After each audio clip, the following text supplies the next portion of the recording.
Welcome to the first ever live edition of the Walking Tall Movement podcast. I am so excited for today's show. Todd, it's so good to see you, man. The holidays are upon us. We're missing 1/3 of our trio. Would it really be a holiday party if somebody didn't arrive fashionably late? No, it would not. So we're going to wait for Dr. Vanetta LaRosa to get in shortly. But Todd, man, how are you doing? I know the holidays are super exciting time for you being a man of faith. Yeah, it's just, I can't believe that this time is among us. It seems like 2024 flew by, but yeah, it's a happy time. So this is a time where we should be getting ourselves a chance to wind down and relax a little bit and enjoy those that we want to be around, right? Yeah. And I think we said, this time of year is one to give yourself grace and others gratitude. And as you know, right, like you and I are so focused on mental health and resilience and vulnerability and approachability. And, we thought to host this show today and to be live, frankly, because we want to interact with others. And we've not yet ever been able to interact or see comments of what people think when we're, putting out our show and our content. So we got to give a big shout out and a big thanks to Brilliant Beam Media and Celia Satoret for hopping in and helping us with this. I don't know, man, our first live show. I don't know how to feel about it. How are you doing with it? Good. I mean, let's go.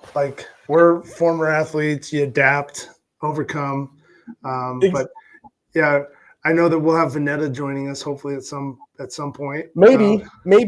I think she's getting her Christmas gear on, if you will. So she's putting on her face, getting ready with holiday cheer. But yeah, we believe it or not, as we know, if you don't know, as it relates to our organization and our group, the three of us, Todd has always been the technical guy, and he's so forthcoming about putting out good content and production of our show. And Dr. LaRosa is obviously the doctor, and I'm kind of just the mouthpiece and kind of the marketer. But today's show, believe it or not, Todd, was Dr. LaRosa's idea. She was texting me about a week or so ago saying, hey, we need to do something for the holidays because, as we all know, this not only is the happiest time of year in many instances, but it's also the most stressful time of year.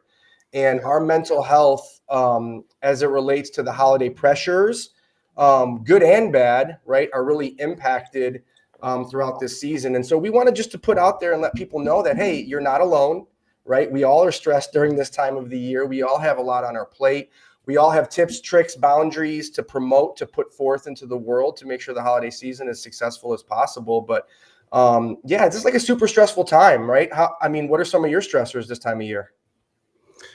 This is always a hard time with anybody that's struggling with trauma, regardless of whatever it is, whether you've lost a loved one, whether you've been through a hard time in your life, whether you have things going on at home. Once the holidays come up, it's like it's the end of the year. You got a lot of emotions. You see a lot of joy in our media, and so if you are struggling a little bit, it's hard to kind of grab onto that happiness because you don't at times think that you're worthy of being involved with that. You're going through your own depressions, your sadness, whatever that is. So it really is a time when you need to be able to understand that you are worthy of that. You are walking tall for yourself. You're here. And if you're seeing somebody struggle, it's a great opportunity to be able to help somebody walk tall for themselves. And so it's a very emotional time, but I think if we can turn those emotions into happy tears and happy thoughts and have short-term goals of what we're trying to do and just keep a smile on our face and don't let the drama attack us all the time, it's a great time of year. And I know with me personally, I've had a lot going on.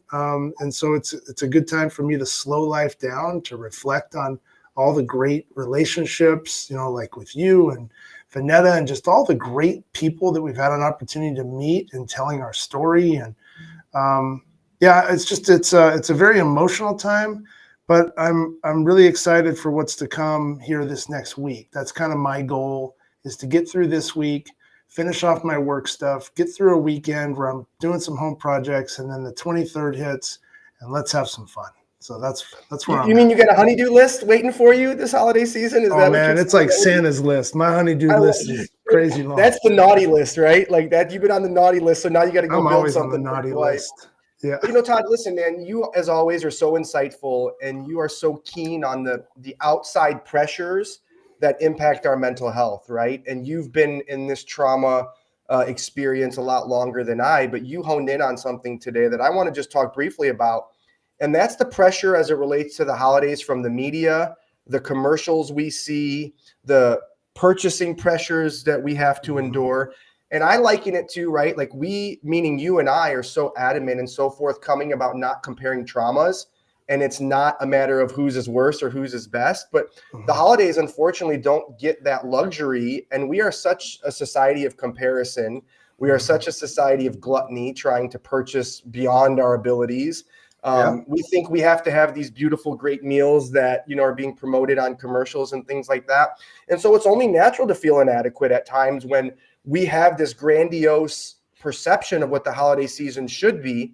And again, like you said, when you've experienced trauma like you and I have, there's a lot more emotions that don't get talked about enough in society that we have to overcome. And so I think today's show is just a great avenue to open the conversation, to let folks know, like, we all experience different pressures during the holiday season.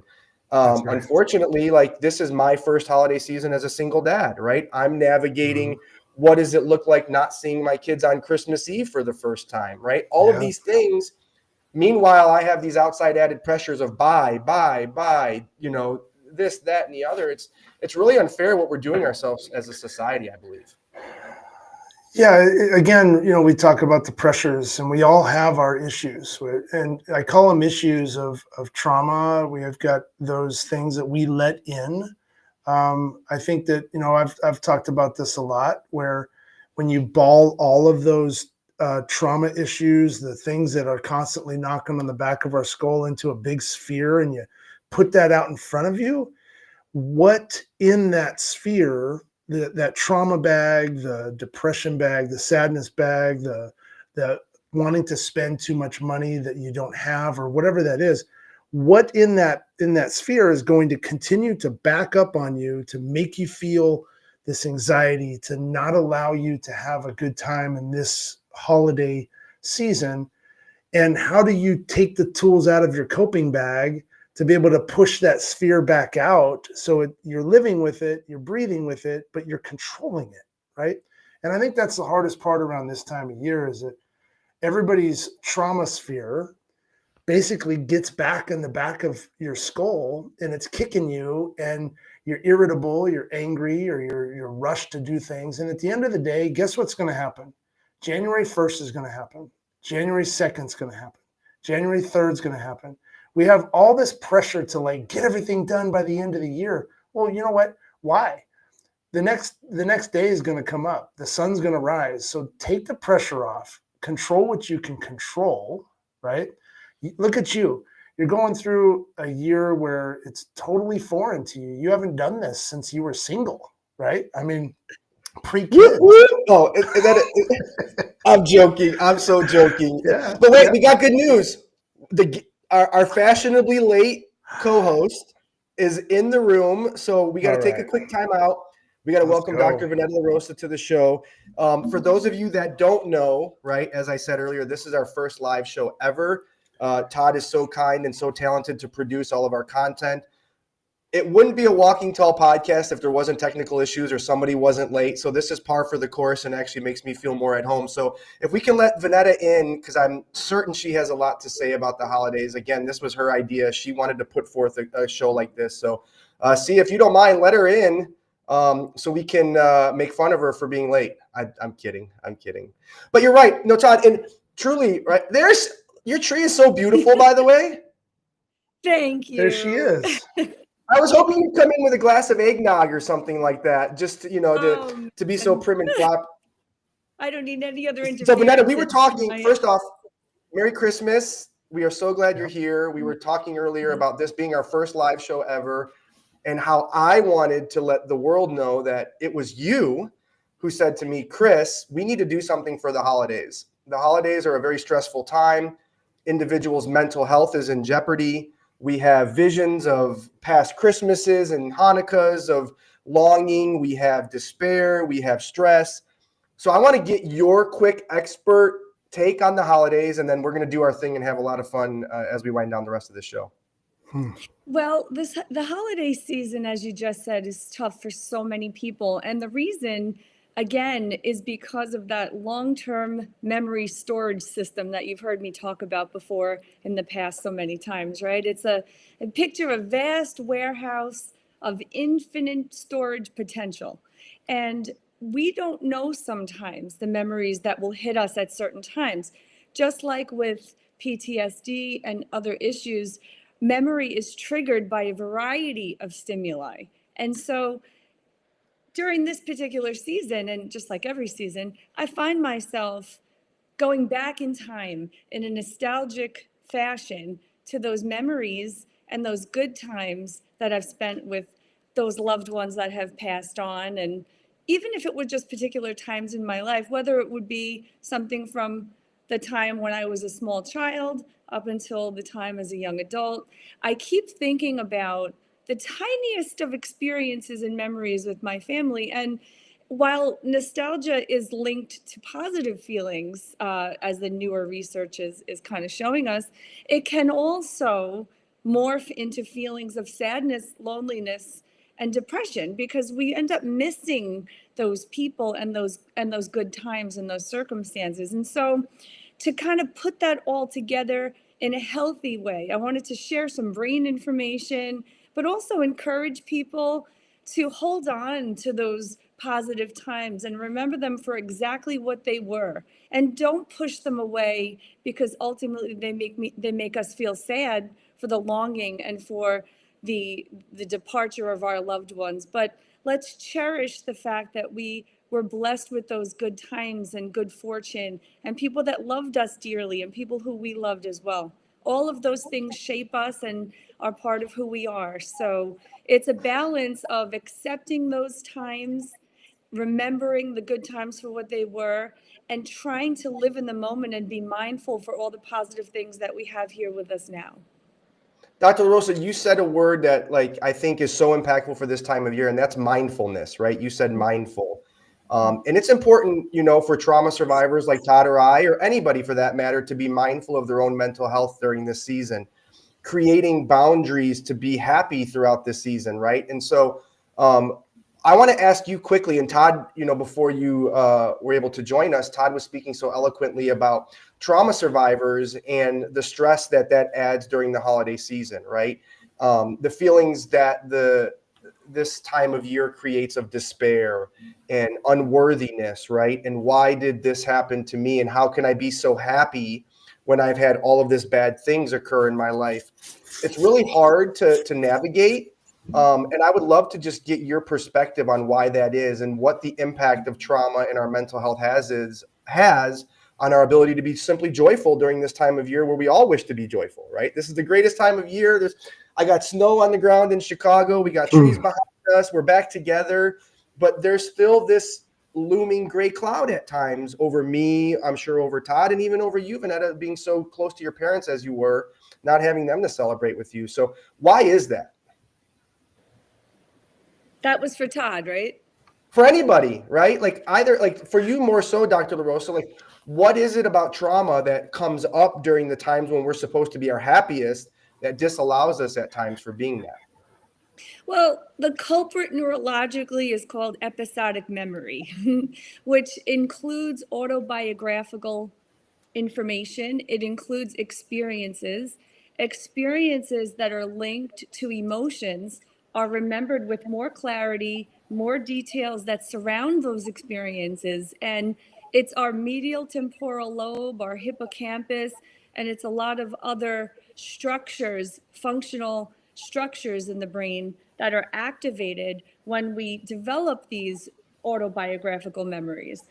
Nostalgia was in the 17th and 18th centuries viewed as a very, very negative emotion. It was viewed as latent with anxiety and depression, and it was not seen as a good thing. And it's only in some more recent ways that the actual term of nostalgia, in terms of its definition, is a yearnful longingness for situations of the past that may bring us joy and comfort to kind of relive, right?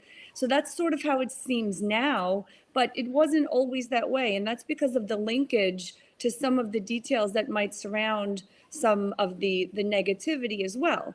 And it's part of our brain activation systems that are really at work there, and the right prefrontal cortex and some other brain structures that are prone to remembering these sorts of circumstances and categorizing them for us exist without our attempts at doing so, right?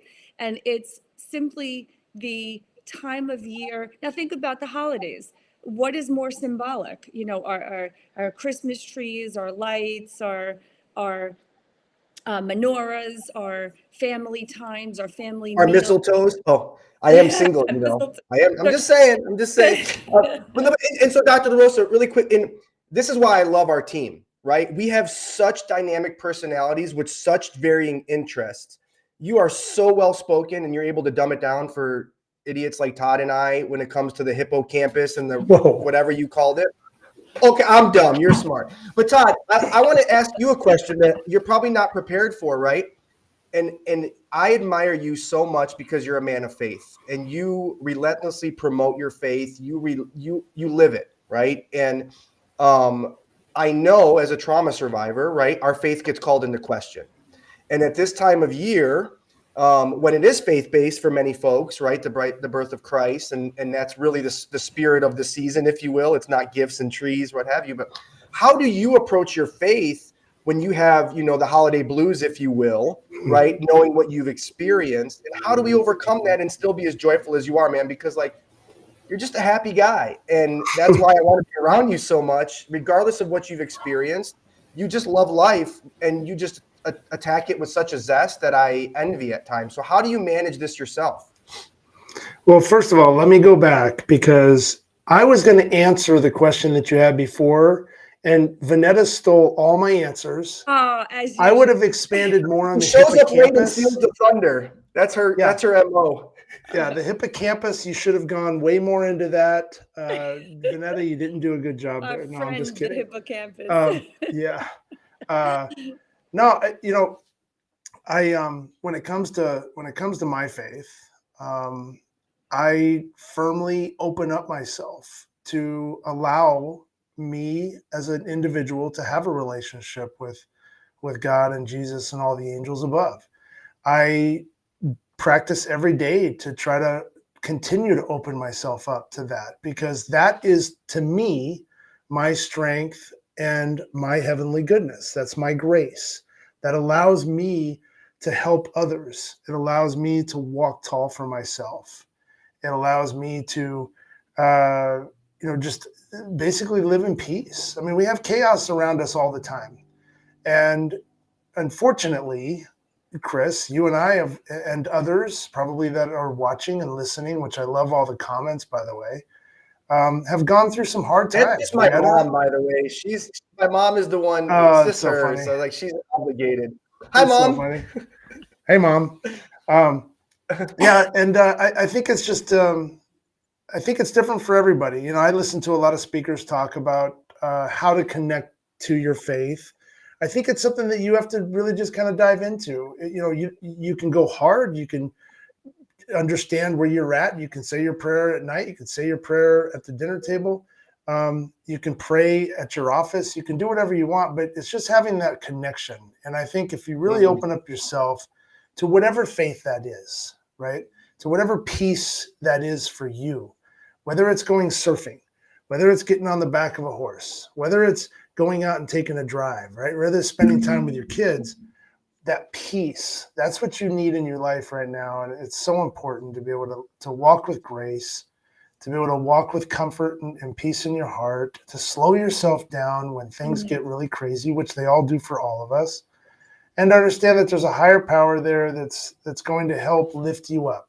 And if it's not there in your mind right now, well, then someone else is wanting to do that. So allow them, the vulnerability part that you touched on earlier, right? Sure. It's allowing yourself to be approachable, vulnerable enough to understand that you're not number one. You're not the only one in this world. You're not the only one struggling. So allow yourself to be vulnerable. It's okay to ask for help. It's a sign of strength. As athletes, we've talked about this. When you injure your arm, you go in to get ice, you go into the trainer to help. That trainer is going to help you get back on the field. Why? So you can go play again. So it's the same thing in this, go to therapy, find someone that's going to help you out. But I lean heavy into my faith. So I know you do, and you live by it, and that's why I admire you so much, aside from all the other reasons and what you've done for me. But I want to just really quickly turn gears quick, because there's so many things about the holidays that we struggle with. And Dr. LaRosa, you weren't prepared for this, but I'm going to ask you a question, because you've been so forthcoming and vulnerable in years past about your physical appearance, about some dietary issues, right? And this time of year is a year where we're gluttons. We're eating cookies and we're eating cakes and we're eating everything under the sun. And so I know with certainty that people with body image concerns and have eating disorders or mental health issues as it relates to their physical appearance struggle this time of year. So you are the resident expert. So I want to get your opinion a little bit on how to tackle the chaos as it relates to our diet during the holiday season, and what are some tips and tools and tricks you've used to stay as so fit and physique and beautiful as you have throughout your life? That's a very kind thing to say, and I appreciate it. So yeah, I don't live by a wonderful and consistent example. I will be honest and forthcoming about that. I do go into my unhealthy eating displays every so often. Those are a few of my favorite things, not to channel Julie Andrews because I can't sing. But dieting and keeping yourself healthy is so behavioral, and I understand it from a purely behavior analytic perspective. And it really lies in the concept of intermittent reinforcement, right? So if people go on a diet or they have some healthy plan that's all packaged up nicely for them, they think this is fantastic. I'll do it for 3 months and I'll lose 20 pounds and then everything will be great. So they might do it for 3 months. They might lose 20 pounds. Everything might be great. But then when they hit that mark and they hit their desired weight or they're somehow in the range, they say, well, I can have that fantastic meal. I can have that cake. I could go to the diner and eat disco fries. Nothing to do with me. I want to know what disco fries are. I know. What are disco fries? Yeah. So people end up doing that at the end of their dietary plan, right? And what really happens in the world of applied behavior analysis is intermittent reinforcement. So the behavior of indulging in those delicious foods is being intermittently reinforced by the sheer pleasure that people are receiving from having those meals. But if you control it for 3 months, all that's really doing is teaching you the next time that you have to stay on track for 3 months, and then you could let loose again for 6 months, and then get loose, let loose again. So people do it for a year. This is why so many people have trouble going back into a healthy eating plan, and they yo-yo diet because they will engage in a program, reward themselves with food, and then fall back into the old patterns. And intermittent reinforcement is really the way to keep behavior alive and going strong. And some behaviors we don't want to keep alive and going strong. We don't want to have food as the main reinforcer for our existence, right? And a lot of people do gravitate towards that, especially when they're sad and other times lonely in different aspects of life. And so what works for me, and I can't say that this will work for everybody because we all have different metabolisms and everything, but in moderation, having the things that you want, but having them at a less quantity than what you would initially desire. So you can have literally, I'll cut it down to a quarter of a slice of pizza, and then I'll have a salad. But as long as I can have the things that I enjoy frequently, throughout my week, then I'm pretty much okay, and I don't have to overindulge. And I'm never really holding out for that massive meal at the diner. It's just a matter of reinforcing yourself. You don't reinforce people, you reinforce behaviors. I stand corrected. Reinforcing your chronic healthy behavior by having little tidbits of the things that you desire, and don't feel guilty about it. Don't beat yourself up about if you want to have the peppermint bark, go ahead. But that's what I was just gonna say. That's what I was just gonna say.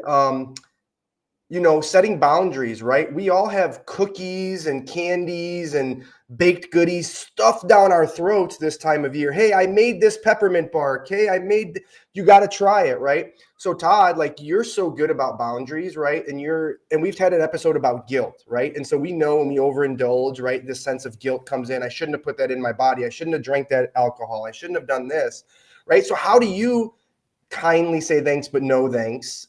It looks delicious, but I'm not going to eat that, or that's not what are some things that you do? And then we're going to shift topics again. But I really wanted to hone in a little bit on the dietary aspect and the guilt and those types of things for just a short amount of time on today's show. Yeah, honestly, I just think it's knowing yourself. I think it's a constant learning of knowing where you feel after you eat certain things, or when you overindulge, Thanksgiving, things like that. Over the years, you learn like, oh my God, I can't even move. I feel horrible. And I don't want to feel that way anymore. So I try to always put myself into a place where I'm feeling good. And you know what? Get out and walk. Get out and enjoy the air. Well, for at least the Southerners, you guys in the snow, I don't know how much. I was going to shift my camera. Right, you're going to see the snowshoes. Snowshoes. Yeah. Hey, go build a snowman. I don't know. Do whatever you guys do up there. But yeah, I think it's just moderation, right? Try to get some exercise. Try to have peace with inside your body, what you look like, how you feel, and if you're not happy with yourself, then take the step forward to do something about it. Get some exercise. But remember, like Vanetta said, it's not the yo-yo. I saw someone make a comment like the yo-yo diets. It can't be a yo-yo. It's never going to work that way. So it's a life change. It's learning what works for you. And then we can all look like Vanetta one day, except not with the long blonde Listen, hair, right? And we said it earlier, right? Like, the holidays are a time to give yourself grace. I'm just kidding. Yeah. And the holidays I'm happy are such with a time the way to I look, grace, right? And no matter what diet you're on, if you want that extra kolachki, if you want that extra helping of turkey, like, you've earned it, right? Like, treat yourself well now and again, within reason. You don't want to have guilt. You don't want to have regret, all these things, but know who you are and know your limitations. Right. And Dr. LaRosa, I'll let you finish up because, you've endured something like this, and then we're going to go to a completely different topic that I think people are going to be like, yes, we need to talk about that. So anything else you want to say on the topic of food? Definitely. I was not always as self-actualized regarding this topic as I am now. I am 100%. I did the cookie diet. I've done every diet you could possibly imagine, thinking that there's just a quick fix, that I'm just going to do this for 3 months, get to my ideal weight, and then I'm good to go. And I never really I was accused, in therapy of over intellectualizing things to try to figure them out. This is one thing I have never done that with. No, not you. Not me. The answers were right in front of me all along. It's if I just think about intermittent reinforcement, and I know how to use it when we're trying to change behavior for the people that we work with. I thought to myself, maybe a couple of years ago, what the heck was I missing this in regard to myself and this issue for? So that's what I always did. I always would lose, I'd lose the 10 pounds or 12 pounds that I wanted.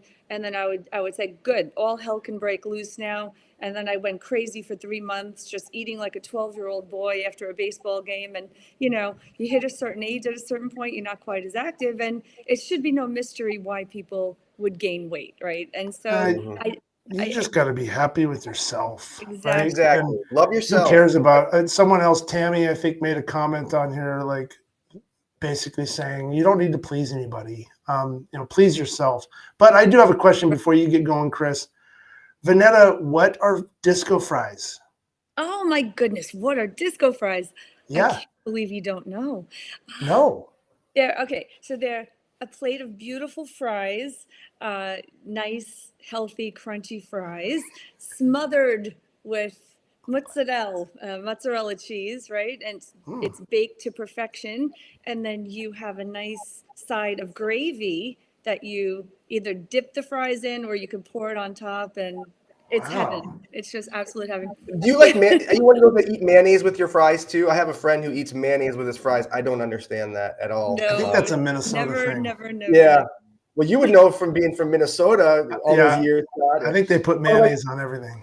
We were last week, believe it or not, Sia was in Chicago. We celebrated the holidays together. She and I went to a Smashing Pumpkins concert, and Cal, who was in the room earlier, joined us. And Sia ordered poutine, and I'm like, Sia, no shot are you getting me to dip a fry in a weird gravy. I'm out on that. But that leads me to the next topic, right? And I think one of, if not the most stressful angles to the holiday is family. We are going to be around family members in closed environments. We have tumultuous relationships with people we're supposed to love, and not that we don't, right? But so many people stress about the holidays because they have to be around family members. And so I want to just open this conversation briefly to say, what's your experience, right? What boundaries do you create? Even though my mom's in here, right? Like, obviously, so I got to be careful when I'm talking about family. I'm just kidding. But, right? It's a very stressful time of year. You have a lot of personalities, a lot of interests, a lot of different things. So, Todd, I'll go to you first, right? You have a beautiful family. Like, how are you managing some of these things during the holiday season? I think whenever we go into, I mean, obviously, like my wife's Italian, so, there's a huge family. We went from, especially when we were in California, we'd have 80 people at our house, all running around and doing it. Everybody has a lot of fun during our family times, but I think there's some things that I try to stay away from. I try not to talk about religion or over talk about religion. I try not to talk about politics, right? And I try not to talk about controversial issues, things in the news, because people have their opinions. And I think when you mix alcohol or family time, some eggnog and things, and passion and the end of the year emotions, things get heated up, especially in an Italian household or a very strong household where people aren't afraid to say things. So I think it's keeping your conversations in moderate. But for me, I know I get anxiety a lot when I'm around, like big crowds. So I like to take a walk, or I'll go in the restroom. I talk about this a lot. Like, go in the restroom because it's usually quiet. Close the door, wash your hands, whatever. You just let the cat out of the bag. Like, when I'm with my family, they think I have the worst stomach issues, but I'm just hanging out in the bathroom. So, Todd, I warned you. It's okay, man. Yeah, you're right. It's okay. Wash your hands. I don't know. I got clean hands all the time. But what does it do, though? It lowers your heart rate. It resets yourself. And then you go back in and you can tackle things and be your joyful self, right? If you start to feel that elephant sitting on your chest, the back of your throat, you're stuttering, things like that, the anxiety piece that comes up, you have to be able to be brave enough to just step away for a second, make an excuse up, and go find your quiet space for a few minutes. Mm-hmm. Dr. LaRosa, you wouldn't know anything about having a big Italian family, would you? And holidays, and so what are some things, what would be some tips or tricks, some guidance you would give for creating safe boundaries, healthy boundaries amongst your family members during the season? So I'll share some funny stories in a quick second, but just to answer your question, I always talk about preparing ahead of time and being proactive rather than reactive, right? You know what you're in store for when you have certain people around you. You know how they make you feel. You know your triggers in response to those people, right? And you know the people that you gravitate towards and that you feel good around. You should spend as much time as you can around the people that bring out the best in you. For those that do not bring out the best in you, realize what you can do to change your responses to those individuals. Because, I mean, it's cliche to say we can only control our responses to things, not what other people do. Sure, but you can go in prepared and you can understand what these people tend to do that trigger you in a negative way, and you can reframe it ahead of time. You can, when I talk about unconditional positive regard, I tell you that's my answer for everything. I look at people, even in some of their annoying behaviors, and I say to myself that they mean well. I personally have unconditional positive regard for everyone in my life, or else they wouldn't be in my life. If I would have them in my life in a negative way, I wouldn't put myself or that person through it. So if I can't view people in an unconditional positive regard, it is not healthy for me, it's not healthy for them, and therefore I just don't simply choose to go down that path, right? So there are going to be some difficult people in your life. That doesn't mean that you should cut them out. It means that you should learn to reframe the way that you feel in response to certain things that they do. And you should ultimately get to the place of unconditional positive regard with anyone that you choose to have in your life, because that's the only way to grow forward and to have those healthy relationships that we all desire. Really quick, got so many great points, Vanetta. I love listening to you talk. I mean, just you like comfort everything. But just saw a comment come by the feed. First of all, like, thank you everybody for being on. Subed 60, I mean, Kathy, everyone. But Tammy made a comment about you don't have to go spend the time with people that you don't want to be around, right? Which could include family in some of this. So what's your advice, Chris, like on being around, making sure you're being around people that you really want to be around in this time of year when you should have your own selfish kind of joy, right? Yeah, I think traditions, right, are what we lean on. And I think as I've grown, right, we've developed family traditions. I have great memories of Christmases and holiday seasons past. See, I'm in trouble. My mom's already I know, I saw that. You set me up. Now, I'm not talking about your family, Chris. But listen, here's what I say, right? Like, blood is only a liquid. And if your blood boils by somebody's presence, it's probably not healthy to be around them. And as my mom said, and as you guys know, we're very lucky. My family is very close. We have great relationships amongst us all. But just putting that into perspective, that blood is just a liquid. And if your blood's boiling, it's probably not a good person to be around. And if you have to, right, again, as you said, finding those mechanisms, if you will, to remove yourself, to take a deep breath, to go out for a walk, to take whatever it is a nap, right? Like, how many times as we're amongst our families do we find ourselves just in a safe space falling asleep on the couch, right? There's more to it than the whatever it is in Turkey that puts us to sleep. There's a safety component to that. When I'm with my family, I'm pretty relaxed, but also just being honest with people and telling them where they stand, I think is also important. Too many times with family members, you think you have a great relationship because, right? But having open, honest conversations. And again, as you said, Todd, not approaching some of those touchy subjects is also wise, to keep the peace, if you will. But if you don't feel safe or you don't feel comfortable, there's no obligation, regardless of who they are within your life. Yeah. Absolutely. Well said. Yeah. I mean, there's so many topics on the holidays, and Dr. LaRosa, before you got on, Todd and I were speaking about the outside pressures that are placed upon us when it comes to purchasing, when it comes to the social media digital age of comparison, right? We have to have the biggest Christmas dinner. We have to have the most presents under the tree. And so the last topic I wanted to talk about amongst the three of us, right, is the financial stress, right? Like, we are so I don't want to say controlled, but our financial situations, our money situations really dictate a lot, unfortunately, how we perceive the world, how we perceive ourselves. And when you see somebody on social media or, a family member spending all this extra money that you may not have, it really makes one feel lesser about themselves. And so the comparison, whatever we want to call it, we've talked about that with our traumas. But Dr. LaRosa, I wanted to get your take quickly because, this is an important time of year and people really put themselves in a position to fail when it comes to spending and pressures and commercials. And so, like, where are you at with that?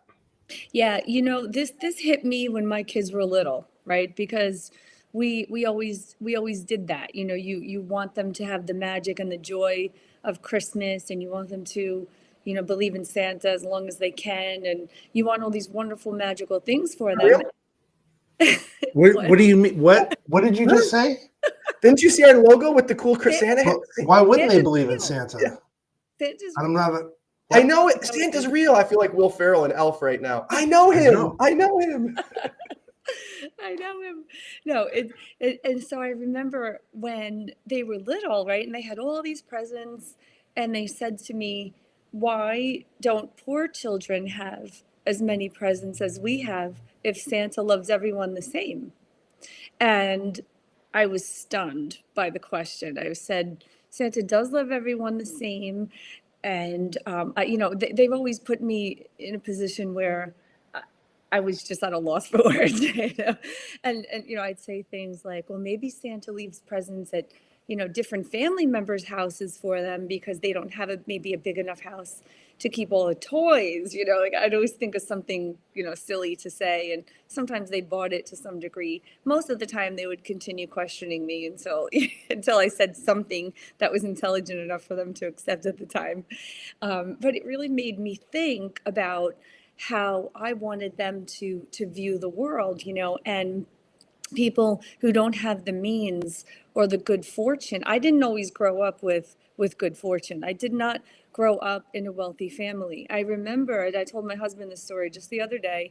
We lived in a small house, right? It was a mother-daughter house. We lived on the top of a sort of like a duplex that we built a dormer above my grandmother's house, and we lived there. It was basically a 2-bedroom apartment over a house.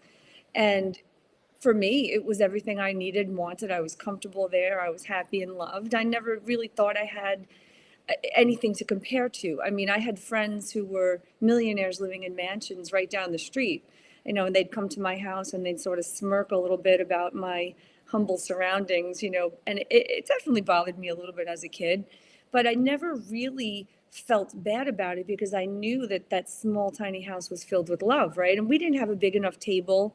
We didn't have a big enough space to have Christmas. So my family, my mother and my grandmother and my uncles and aunts, they turned the basement into a beautiful area with this very long table with delicious food that went on for miles, it seemed like. And we had one of those really funny paper fireplaces that my mother made. She was very crafty.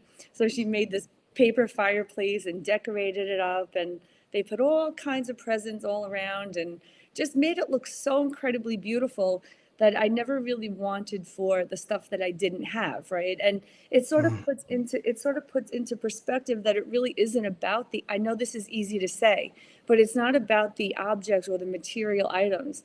It's about the love and the work that people put in to your happiness at that time of year. If people have a loving family willing to cook for them and willing to make their rooms or their hallways or whatever spaces they have look beautiful with lights and poinsettias or even just colored drawings on the walls, that sign of love overcomes anything and everything that somebody might miss materialistically. And I think that's just a good reminder to spend 8 hours a day going out Christmas shopping or holiday shopping or Hanukkah shopping for all the best things, and use that time to make cookies with your family, to cook together, to go take a walk around the village, to sing some Christmas carols. God forbid I will never get involved in that. You'll be scared away. You get the memo? We're singing Deck the Halls at the end of today's show. I will lip sync. You're leading. No, and Todd, listen, as Vanetta was talking, as Dr. LaRosa was explaining, you used the term love wins all the time. And to me, that's exactly what she was explaining. Mm-hmm. Love trumps tangible items. Love trumps gifts. Love trumps the things in life, right? That's something that we can't acquire with money. So talk a little bit about, I know you mentioned earlier, but hearing what Dr. LaRosa said before we, kind of sign off for the day, where are your thoughts on this, quick topic? I think it sums it up. Love does win at the end, and it's, you can't always afford the big bike. You can't sometimes afford the small little toys, and it puts you into debt and the anxiety and everything else that comes with all of it. So what can you afford? You can afford to be a good person. You can afford to lead by example. You can afford to be there and be present and share your love verbally and physically. You can let people know that you really do care genuinely about them. You can call people and make sure they're okay, right? I talked to someone yesterday. He lost his wife just last year on December 9th, lost his brother a month into January. So he's going through some hard times right now, and so it's just reaching out and just saying hello. And that made his day, just to know that someone was really thinking about him. And so we talked for about an hour. And I think it's things like that you can give back, and it makes you feel good too, right? So it kind of alleviates the maybe the heavy stuff that you're walking through with the financial issues that you might have. So just slow it down. Understand that, like Vanetta's talking about too, the big toys that you're going to put together or put under the tree, the big gift that you're going to give, they're going to wear it. It's going to get washed. It's going to get used. It's going to end up somewhere in the garage one day. But that doesn't make a lasting memory, right?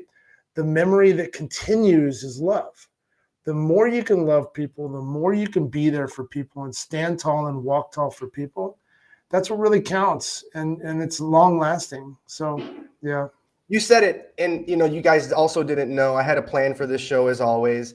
And Todd, you said the word memory, and so what I was going to ask both of you, and I'll provide one myself, is what is one of your most favorite Christmas memories, either as a child or an adult? Something that you look back to with affection, something you hone in on, something you keep near and dear.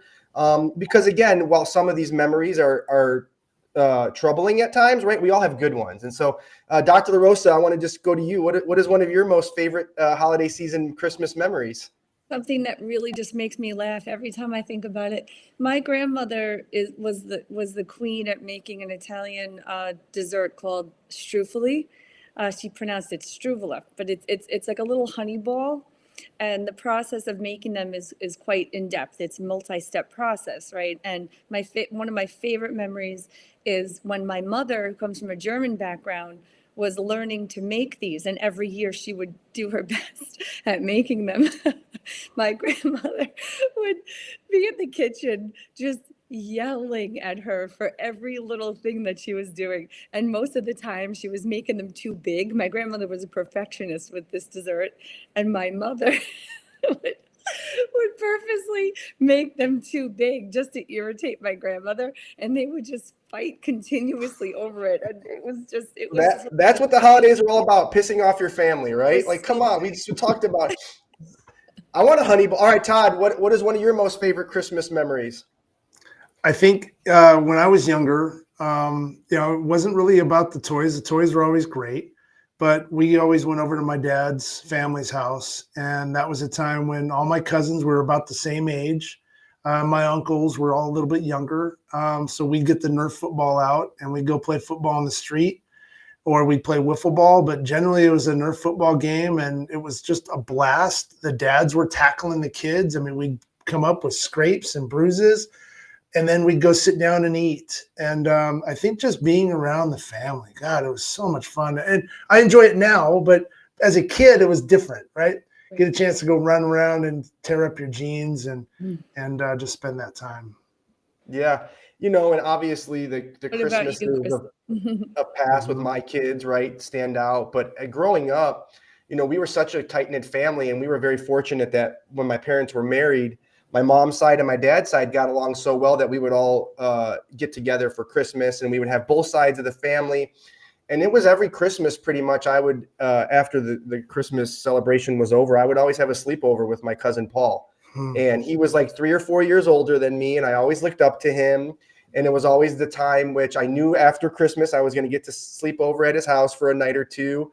I would get all of his hand-me-down clothes from the year, so I knew I'd have a new fresh wardrobe. And there was a little pond by his house, and we'd go ice skating and play a little, rat hockey now and again. And, like those are the days that I look back with fondness, because now everybody's so spread out. That side of the family's in Ohio. Unfortunately, my mom's side, it's just us now. And so those celebrations are becoming smaller.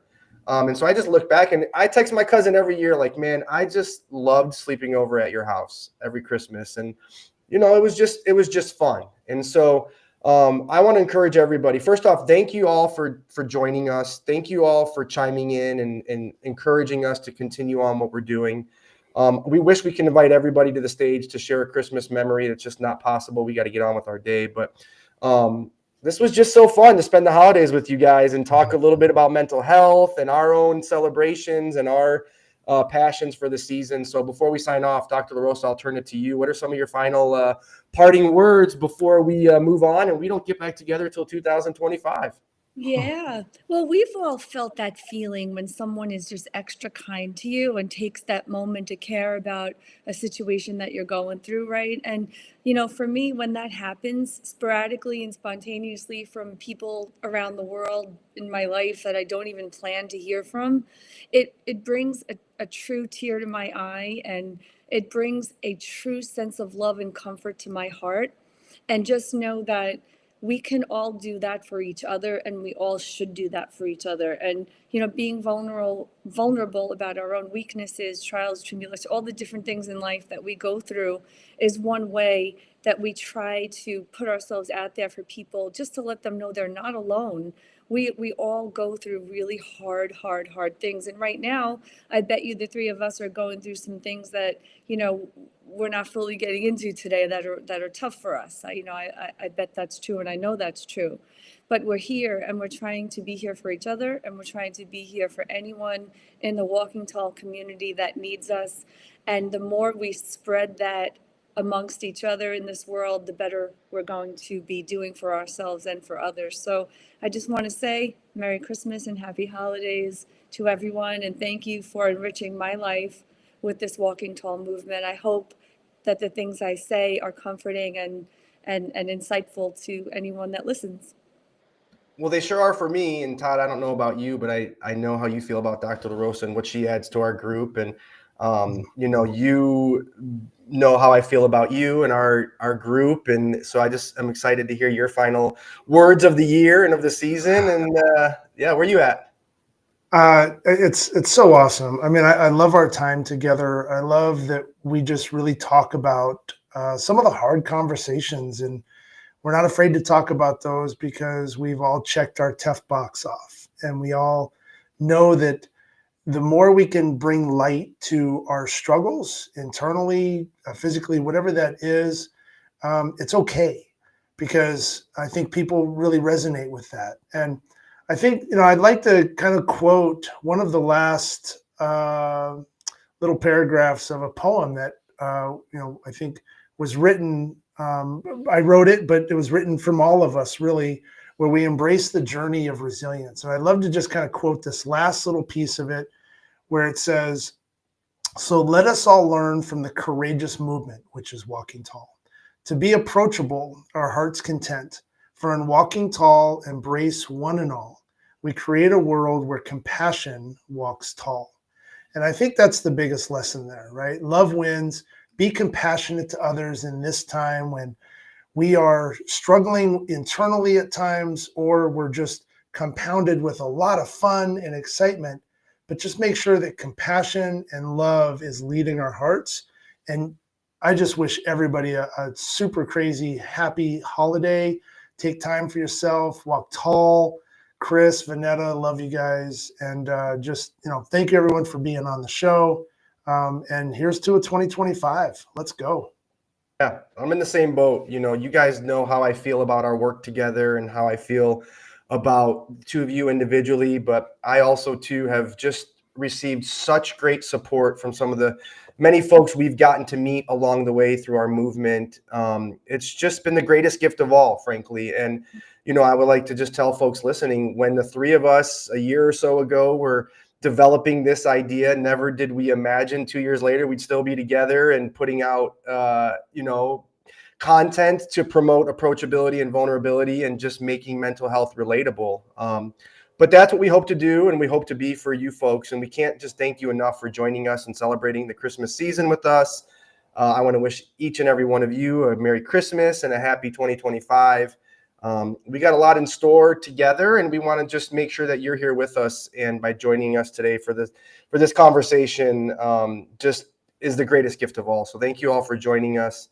Guys, I love the both of you. This holiday season is going to be a peculiar one for me, but it's one I'm ready to approach and ready to develop a new routine and develop a new life for myself and my kids. And we're going to have the best Christmas ever. And so I want that for everybody else as well. And so one last thank you to Sia. She doesn't get enough credit for all the work and support she gives us behind the scenes, like Brilliant Beam Media putting this together and helping us on the fly, if you will. Just a testament to who you are, Sia. We love you. And guys, we're not going to be back together until next year. So we got 2 little words we like to tell those joining us, and that's walk tall. Todd, you said it best, right? Approachability, Walk tall, vulnerability. everybody. Walk tall. Merry Christmas, happy holidays, and walk tall. You all. Yep. Walk tall. Walk tall.